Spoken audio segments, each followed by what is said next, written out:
Les monts Balkans et la chaîne montagneuse de Sredna Gora en Bulgarie forment l'écrin d'un lieu unique au parfum envoûtant, la vallée des roses. C'est sur ces sols fertiles que la rose de Damas s'épanouit.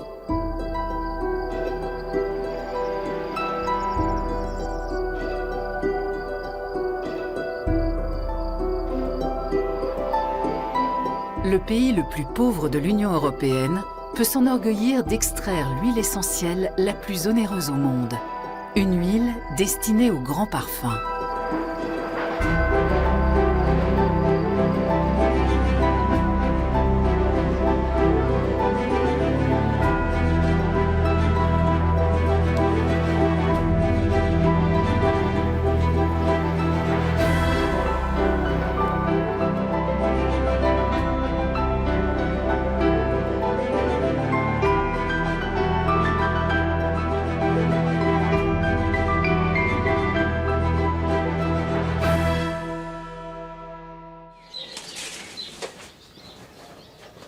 Il est 5 heures du matin.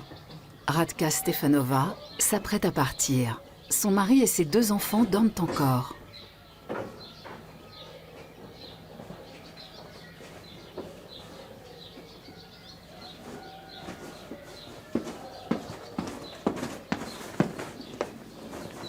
Elle a une demi-heure de marche de sa maison située dans le petit village de Stoletovo jusqu'au champ de roses où elle travaille comme cueilleuse.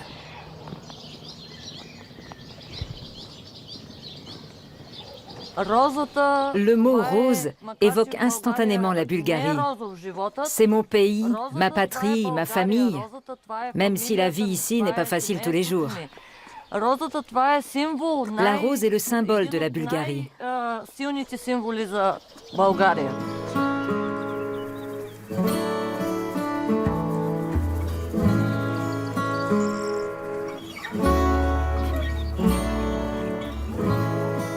Radka aime se lever tôt et découvrir le champ de roses dans la fraîcheur matinale. La cueillette qui a lieu entre mai et juin est pour elle un moment particulier, une parenthèse de 3 semaines parmi les fleurs. J'ai grandi à la campagne. Petite déjà, j'avais ces 2 montagnes tous les jours devant moi. Les monts Balkans et la Sredna Gora. J'ai l'impression de faire partie de la nature. Je la porte dans mon cœur. Les 2 montagnes qui enserrent la vallée au nord et au sud apportent des nuits fraîches et beaucoup d'humidité. Un milieu idéal pour que les roses développent leur parfum enivrant. C'est un parfum que l'on ne peut pas décrire. Un arôme incomparable qui évoque la fraîcheur, la puissance et la vitalité. Ici, je me sens légère. Pour oublier tous les problèmes, il me suffit de respirer le parfum des roses.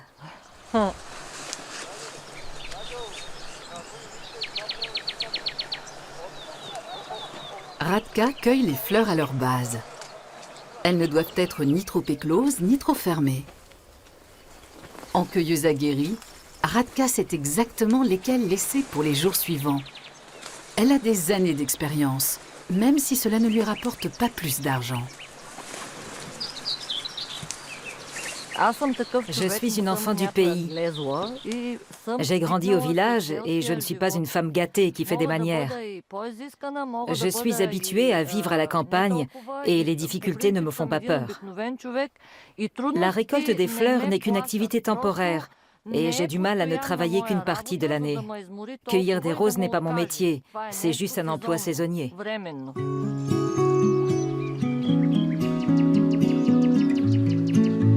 Le soleil matinal est la meilleure garantie d'obtenir une concentration élevée des composés odorants. Mais au fur et à mesure que le mercure grimpe, la teneur en huile essentielle diminue. Radka Stefanova doit donc avoir terminé sa récolte avant midi. C'est pour la reine des fleurs que Bisser Pavlov est revenu dans sa vallée natale.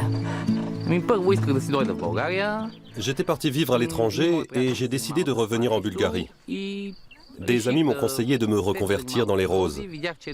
J'ai trouvé que l'idée était bonne et je me suis lancé dans l'horticulture. Bonjour Radka. Comment vont les roses aujourd'hui? Elles sont sèches. Oui, et il y en a eu peu cette année. Nous n'avons pas assez irrigué. Regarde, les pétales tombent tout seuls.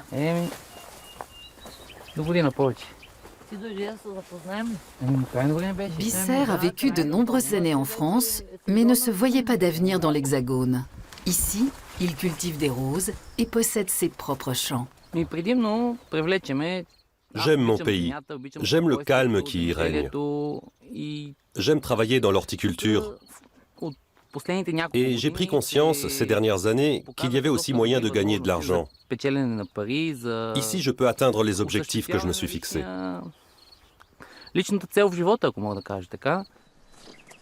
Radka termine de remplir un premier sac. Elle ne pourra pas faire plus.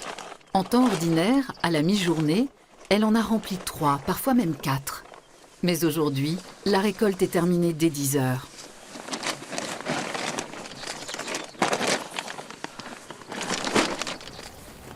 Le butin des autres cueilleurs n'est pas plus fourni.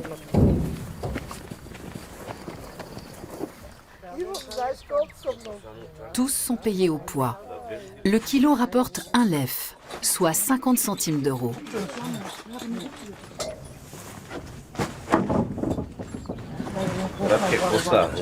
Comment ça va aujourd'hui? Tout va bien, je n'ai pas de problème. Juste un peu plus de roses et ce serait parfait.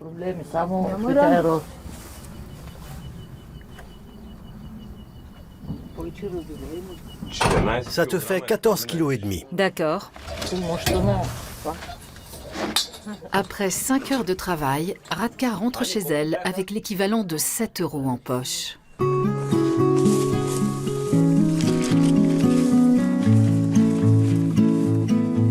Les pétales de rose partent dans la direction opposée, plus à l'est dans la vallée, direction Touria, un petit village de carte postale avec ses maisons coquettes.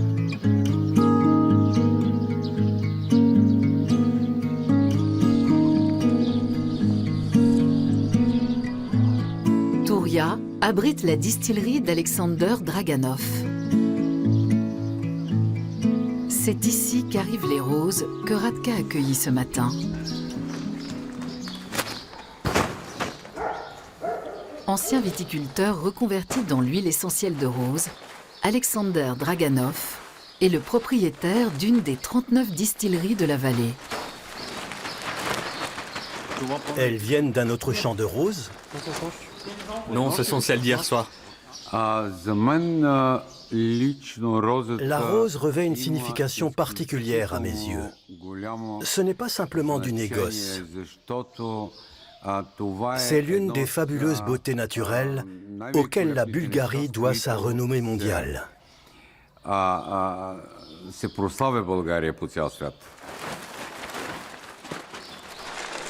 Pose les sacs ici. Il y en a d'autres. Beaucoup? La cuve est pleine.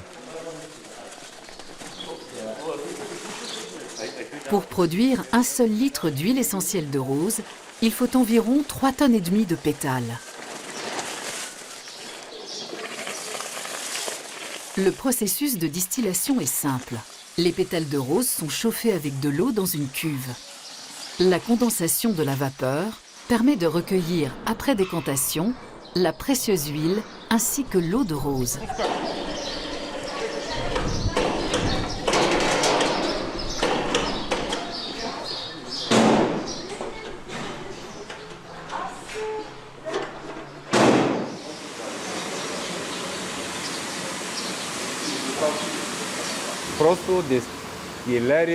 Notre distillerie est parfaitement bien construite. Nous en sommes très fiers.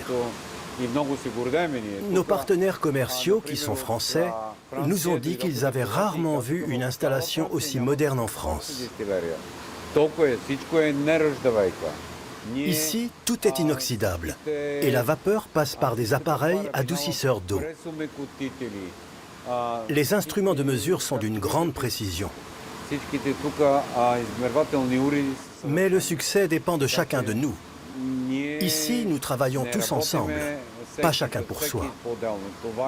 Notre devise, c'est avancer ensemble. Recueillir dans la cuve l'huile essentielle de rose, l'or de la Bulgarie, n'en est pas moins une mission de confiance réservée à quelques privilégiés. Alexander Draganov vend son élixir à des grandes maisons de parfums du monde entier, comme Chanel et Dior. C'est de Syrie que la rose de Damas est arrivée au XVIIIe siècle en Bulgarie, dans le sillage des souverains ottomans.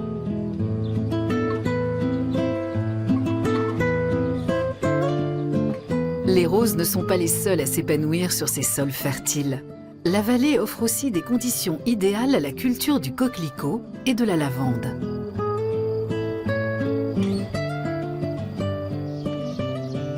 Radka Stefanova a encore un peu de temps devant elle avant que ses enfants reviennent de l'école.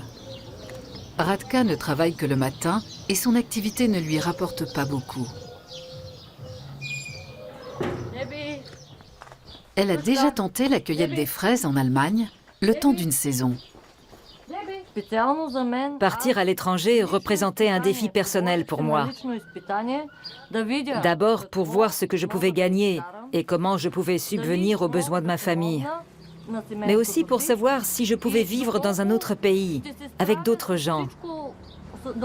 Tout ça a été très dur pour moi. Radka s'est fait exploiter par son employeur et elle ne s'est pas sentie bien traitée en Allemagne. La plupart des gens partent à l'étranger pour gagner plus d'argent et améliorer leurs conditions de vie.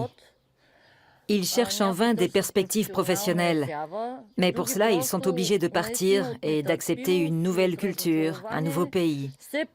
En fait, les gens veulent pouvoir vivre convenablement. Et c'est dommage de ne pas pouvoir trouver dans notre pays suffisamment de travail et de quoi gagner correctement sa vie. C'est pour ça que les gens partent. Cuisinière de formation, Radka ne trouve pas de travail dans la vallée des Roses.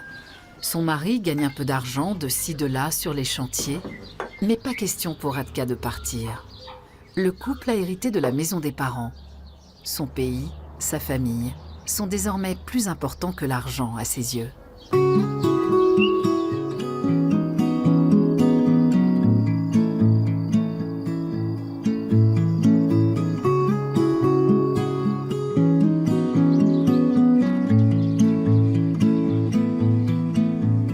Produire sur place l'or de la Bulgarie, tel est l'objectif de Ludmil Cholakov. Il possède un nez absolu et dirige aujourd'hui sa propre fabrique de parfums. Créer un parfum, c'est pour lui comme composer une musique.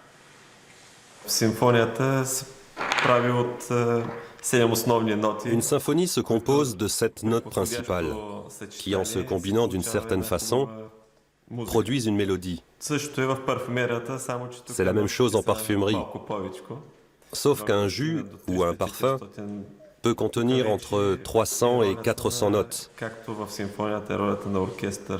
Le rôle du parfumeur, c'est d'assembler toutes ces notes, comme un chef d'orchestre.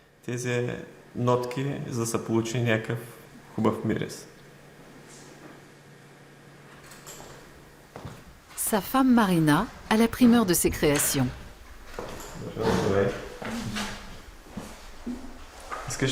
Tu veux sentir notre nouveau parfum? C'est un parfum assez sucré. On sent bien l'essence de rose. C'est très intense, je trouve. Tu n'es pas d'accord? C'est pour les filles qui font la fête.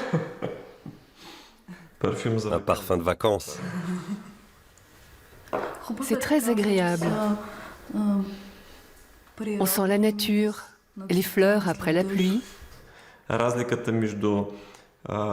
L'essence de rose bulgare est nettement plus intense que celle de Chine, de Turquie ou de tout autre pays. C'est pour cela qu'elle est aussi prisée des maisons de parfum renommées. Une petite goutte suffit pour restituer la fragrance, et plus elle est intense, plus le parfum tient longtemps. L'essence de rose forme le cœur du parfum. Ludmil Cholakov a lancé sa propre collection de parfums. De quoi séduire toutes les femmes.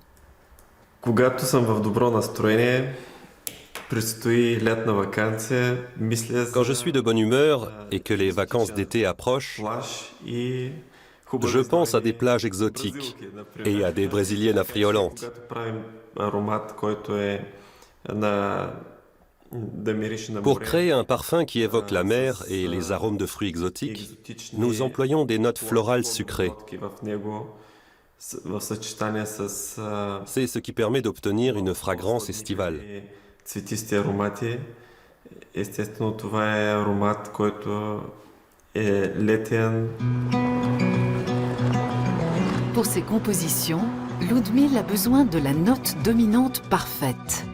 Il a la chance de pouvoir s'approvisionner à la source. De sa petite fabrique située à Kazanlak, 20 minutes suffisent pour rejoindre la distillerie d'Alexander Draganov à Touria. Sur place, le maître parfumeur peut choisir la matière première dont il a besoin et comparer les qualités d'huiles essentielles produites par les différentes distilleries de la vallée. Българското масло се правят хранителни добавки, използва се за лечение. Notre essence de rose possède des composés dont les autres essences sont dépourvues. Elle est employée en parfumerie, mais aussi diluée dans les compléments alimentaires et en médecine. И за тази бактерия Elle est efficace contre le diabète. Elle fait baisser le taux de cholestérol et l'hypertension. Elle prévient le cancer de l'estomac. Elle est bénéfique pour les reins. En un mot, l'essence de rose est irremplaçable. 1 litre d'huile essentielle de rose se vend autour de 6 000 € à l'étranger. Ludmil n'aura pas à débourser autant, mais il n'en contrôle pas moins assidûment la qualité du produit. Супер е. Чудесно ще се съчетае. L'huile essentielle est recherchée par les parfumeurs du monde entier. La forte demande, supérieure à l'offre, tire les prix vers le haut. Des prix en déconnexion avec le quotidien des Bulgares. Entre les riches et les pauvres, le fossé est abyssal dans la vallée des Roses. Le chômage galopant alimente une certaine nostalgie de l'ère communiste, où beaucoup vivaient mieux.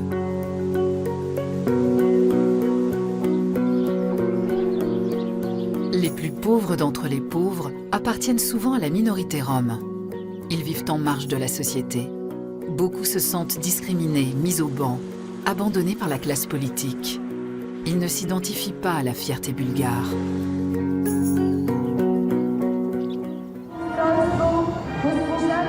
Début juin, les habitants de Kazanlak célèbrent la fête de la rose. Le président bulgare en personne fait le déplacement.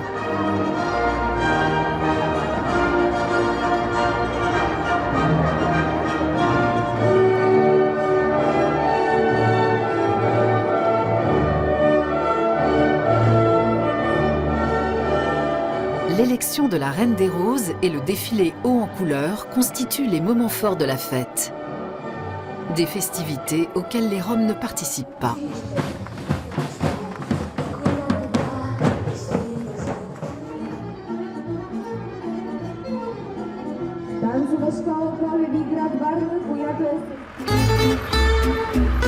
À Touria, il en va tout autrement.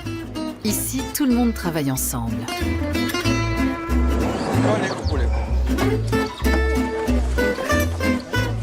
Depuis plus de 15 ans, la famille Ivanov travaille dans les champs de roses d'Alexander Draganov.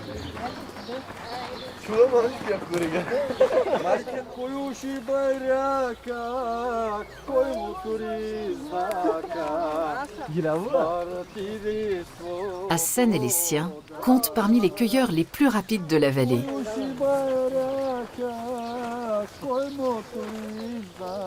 Alexander Draganov soutient les Ivanov et leur donne du travail en priorité.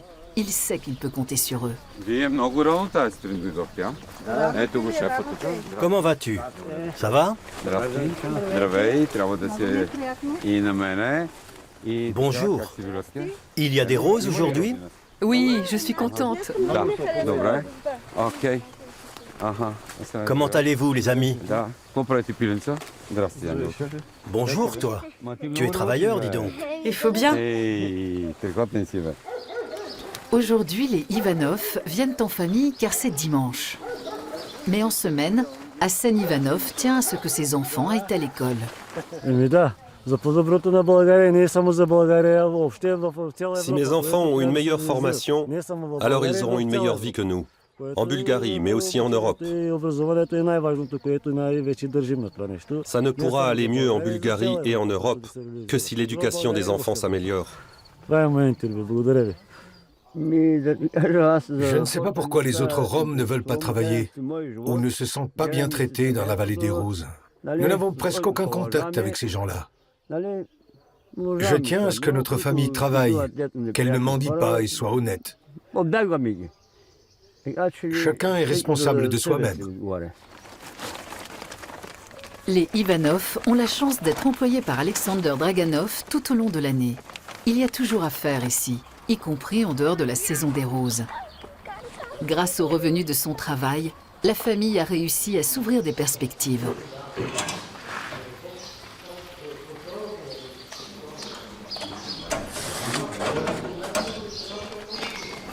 Mais les Ivanov pâtissent eux aussi de la sécheresse cette année. Aujourd'hui, la récolte est déjà terminée. Il n'y a pas grand-chose. Normalement, à cette période, on amène plus de sacs à la pesée. Mais cette année, c'est comme ça. C'est tout ce que les cueilleurs ont rapporté.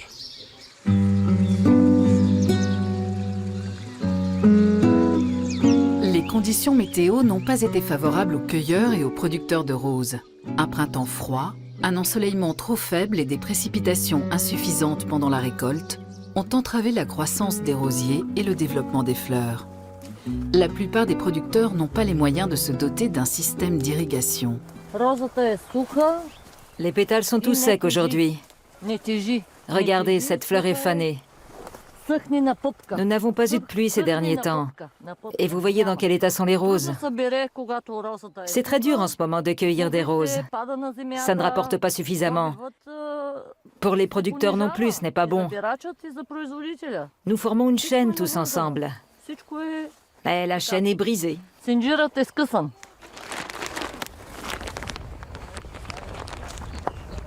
Des fleurs trop sèches ont une teneur en huile essentielle moindre et pèsent moins lourd sur la balance. Pour Radka Stefanova, qui est payée au kilo, cela veut dire effectuer le même travail mais gagner moins d'argent.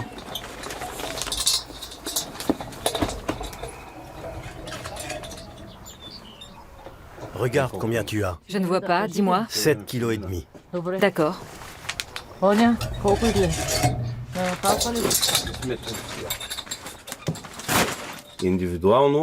Quand les fleurs sont humides, avec la rosée du matin, et que le sac est bien rempli, on arrive à 17 et même 20 kilos. Mais avec les conditions météo de cette année et les faibles précipitations, les sacs en pèsent 15 au maximum.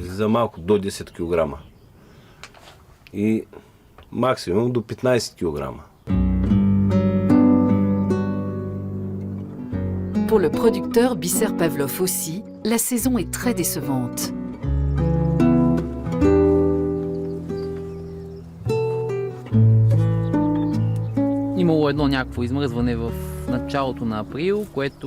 Début avril, nous avons eu du mauvais temps, du gel, et beaucoup de boutons qui auraient dû se développer ont gelé. On le voit bien, au lieu d'être écloses, les fleurs sont encore en bouton. Je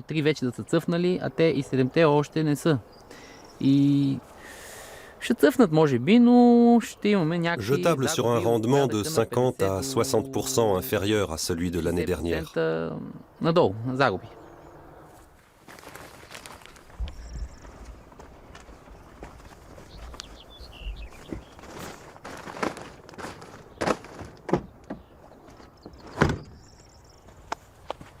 Bisser Pavlov se hâte d'apporter les derniers sacs du jour à la distillerie.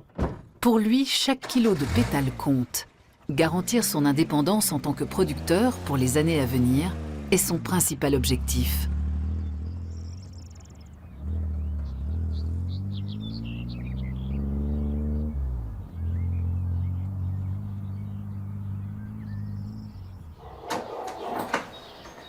Elles aussi espèrent réussir et se bâtir un avenir grâce à l'or de la vallée des Roses. Liliana et sa fille Katia habitent Kalofer. Depuis peu, les deux femmes se lèvent à l'aube. Elles ont acheté un champ et cultivent leurs propres roses.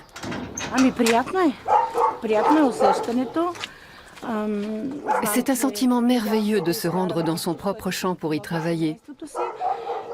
C'est la première année de cueillette et nous sommes très contentes d'exploiter notre champ à nous. Avant, j'avais du mal à me lever à l'aube. Mais cette année, j'ai beaucoup de plaisir à me lever à 5h30 pour retrouver mon champ de roses. Le champ de 2 hectares est à une demi-heure à pied du village. Depuis 2 ans, la mère et la fille sont aux petits soins pour leur rosier qui donne des fleurs pour la première année. Avec Christina, la grand-mère maternelle, elles peuvent enfin procéder à la première récolte et empocher leur premier gain. Bonjour maman. Hier, on a récolté 24 kilos, mais aujourd'hui, ça ne sera pas autant. Hier, il y avait beaucoup de soleil aussi.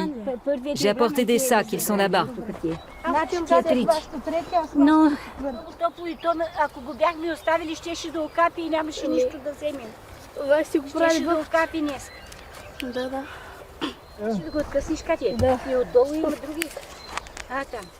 Les hommes de la famille sont morts et les 3 femmes doivent se débrouiller toutes seules. Elles ont appris à se serrer les coudes sans relâche, malgré les revers qu'elles ont parfois dû essuyer.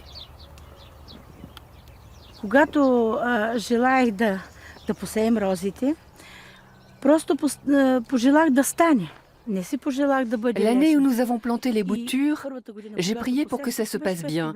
Et nous avons eu de la chance. Les rosiers ont bien pris. Mais l'année dernière, il n'a fait que pleuvoir, 20 jours durant.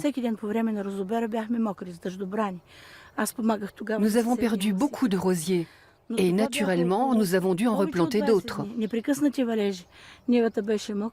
Dieu est juste, mais la nature, pas toujours. À 14 ans, Katia reste néanmoins optimiste. Elle apprécie surtout de n'avoir de compte à rendre à personne. J'ai cueilli pendant 4 ou 5 ans des roses chez les voisins, et ça me plaisait. J'ai toujours rêvé d'avoir mon propre champ de roses. Et un jour, on a eu les moyens financiers. C'était donc le bon moment pour se lancer. Pour moi, c'est un rêve qui se réalise. Liliana était éducatrice avant d'être licenciée par son employeur. Elle est restée longtemps sans emploi, jusqu'au jour où sa fille l'a convaincue d'investir l'argent de ses indemnités de licenciement dans un champ de roses. Le parfum des roses, l'air frais, le gazouillis des petits oiseaux, la vue sur les monts Balkans, être en pleine nature. Tu peux avoir des problèmes ou être triste, mais tout cela te redonne la joie de vivre, te met du baume au cœur. C'est tellement agréable. C'est ainsi. Partout où le regard se porte, il n'y a que du ciel bleu. J'aime beaucoup la nature. Au début, beaucoup se sont moqués de ces 3 générations de femmes. Mais depuis cette année, elles savent qu'elles ont pris la bonne décision. Je suis convaincue qu'on y arrivera seul, qu'on ne se débrouille pas plus mal que les autres, que celles qui ont des hommes pour les aider. Et je suis sûre aussi que mon père et mon grand-père nous protègent de là-haut et nous donnent la force de continuer.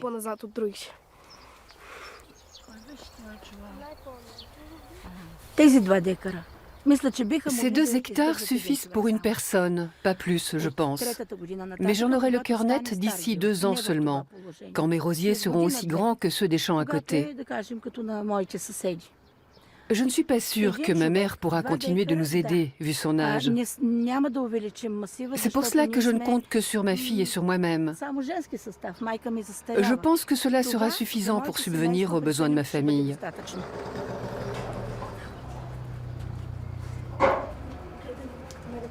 Pour Katia et sa mère, remettre les sacs pleins à la pesée dans leur village de Kalofer est une victoire.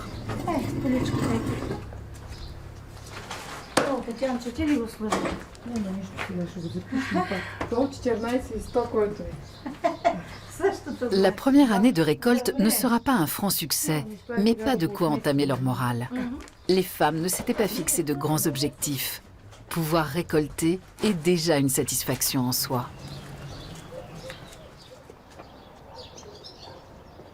Le petit pécule amassé a d'ores et déjà permis à Katia de réaliser un autre rêve, s'offrir des cours de danse. Et la jeune fille n'est pas peu fière de montrer ses progrès.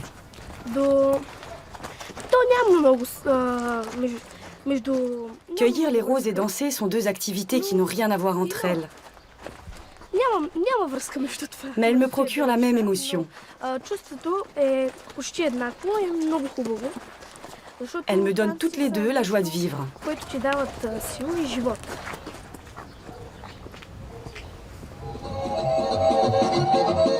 Katia se produit avec son groupe de danse sur la place du village, qui, comme chaque année, accueille diverses manifestations pendant la saison de la rose.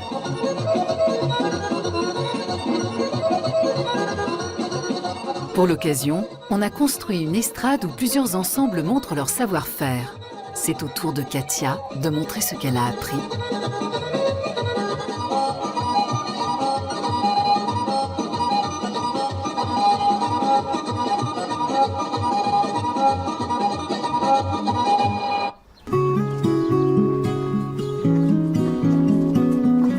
Bisser Pavlov a de nouveaux projets pour les années à venir. Son objectif, maîtriser l'ensemble de la chaîne, de la production des plants jusqu'à la distillation. Pour cela, il a loué une parcelle de terrain et s'est lancé dans la culture des rosiers.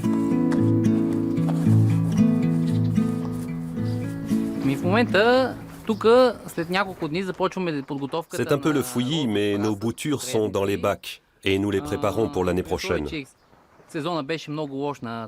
Comme la saison n'a pas été bonne cette année, le prix des boutures va s'envoler.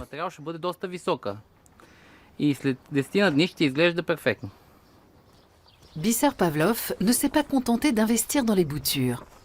L'an prochain, il espère aussi distiller sa propre huile essentielle de rose dans ses alambics. Posséder sa propre distillerie offre un avantage. Car même si la récolte des roses n'est pas bonne, ça me permet de réduire la casse et de ne pas trop y laisser de plumes. Car plus le rendement est bas, plus le prix de l'essence de rose augmente. C'est un équilibre. Le manque à gagner en tant que producteur, je le rattrape en tant que distillateur. Bisser Pavlov est motivé et confiant dans l'avenir. Il vise l'indépendance économique et sait qu'il pourra bientôt s'affranchir des aléas météo. Beaucoup dans la vallée des Roses se relèvent les manches et essaient d'améliorer leur situation. À Karlovo, tout à l'ouest, de nombreuses familles roms se sont sorties de la misère.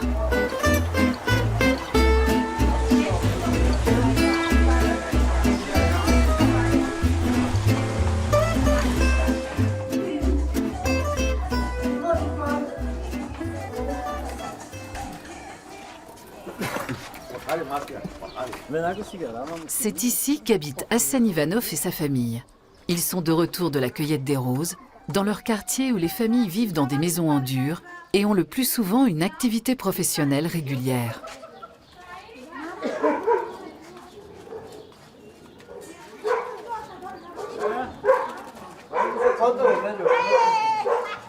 Les Ivanov ont construit eux-mêmes leur maison. Les hommes de la famille sont des artisans accomplis. 4 générations cohabitent sous le même toit.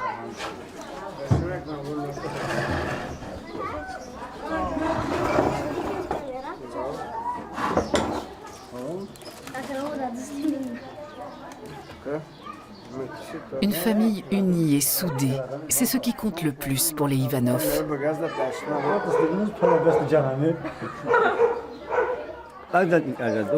Nous avons trimé dur toute notre vie. Notre objectif a toujours été de fonder une famille normale.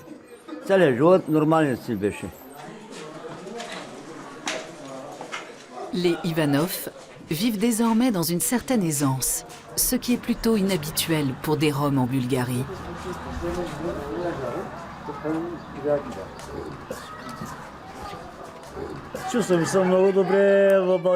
Nous nous sentons très bien en Bulgarie.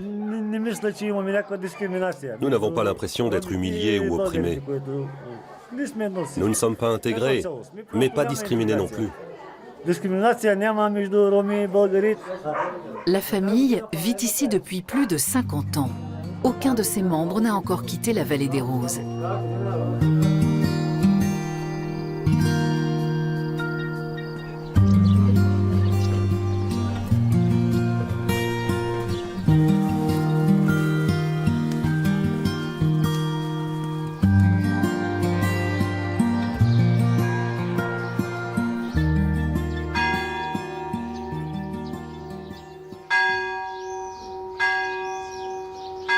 Liliana, Katia et Kristina ont elles aussi passé toute leur vie dans la vallée des Roses.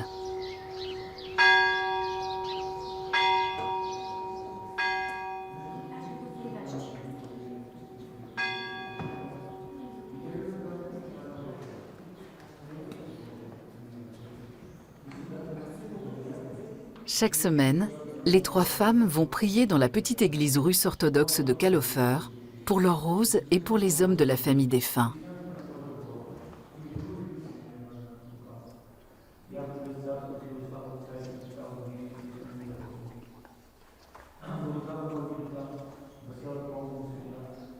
Liliana ne reçoit aucune aide de l'État. La famille vit grâce à la rente d'orpheline de Katia et la petite pension de retraite de Kristina, la grand-mère.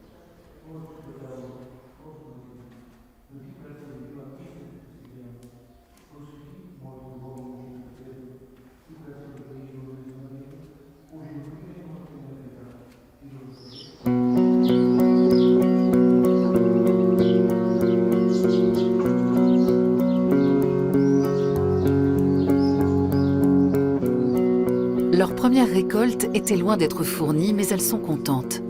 L'argent des roses permet d'arrondir les fins de mois.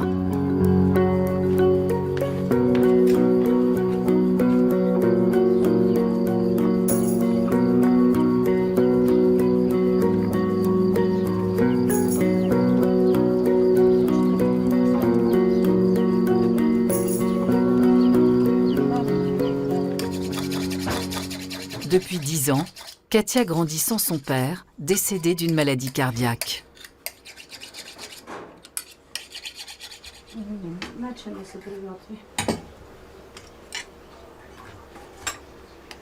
Jusqu'à quand avez-vous école? La semaine prochaine et le lundi suivant.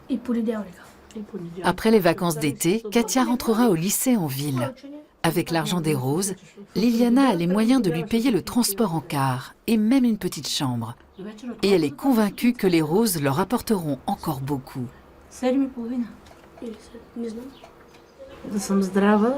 Je souhaite avant tout rester en bonne santé et pouvoir continuer à m'occuper de mon champ de roses. Et d'ici 2-3 ans, obtenir de meilleurs rendements. Comme mon père disait toujours, un champ de roses, c'est comme une usine en plein air. Ce n'est pas toi qui as le dernier mot, c'est la nature. La nature ne s'est pas montrée très clémente cette année avec les roses et ceux qui vivent de leur parfum. Mais dans le petit village de Touria, l'heure est quand même aux festivités.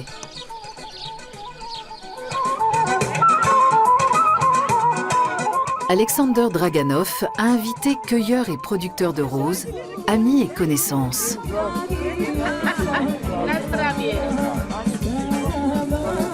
Même si la saison a été médiocre, pas question pour lui de faire l'impasse sur la fête.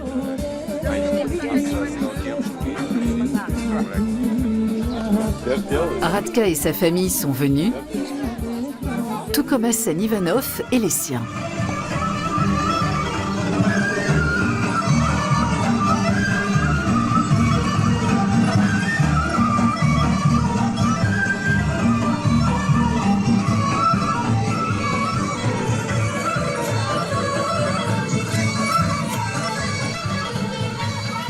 Tous sont fiers de la récolte, de leurs roses et de leur vallée.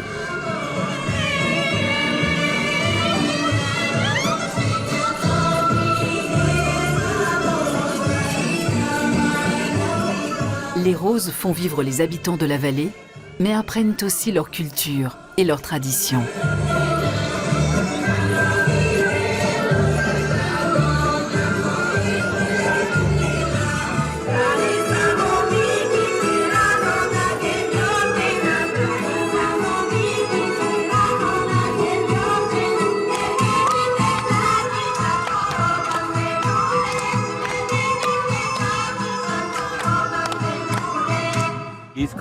C'est très important pour moi de voir les gens heureux, malgré la mauvaise récolte. Et c'est aussi l'occasion de faire le bilan autour de la table, de parler de la saison écoulée, de voir où nous en sommes et de réfléchir à la façon d'améliorer les choses pour l'année prochaine.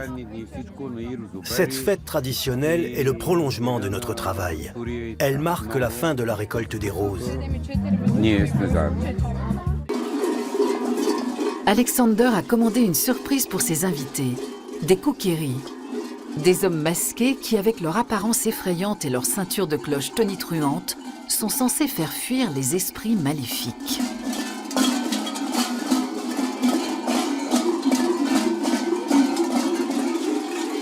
Les koukéris sont de presque toutes les fêtes traditionnelles bulgares.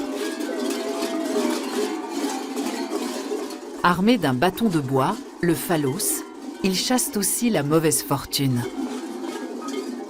Qui sait, ces rites porteront peut-être leurs fruits. En tout cas, Alexander et les cueilleurs placent tous leurs espoirs dans la prochaine saison. Cette année a été difficile pour les cueilleurs, c'est frustrant. Mais on ne peut pas se battre contre la nature. Cela n'empêche, l'an prochain, je retournerai travailler dans le champ de roses. Radka n'est pas la seule, car les roses et leurs parfums précieux s'épanouiront de nouveau l'année prochaine, faisant éclore dans la vallée de nouveaux espoirs.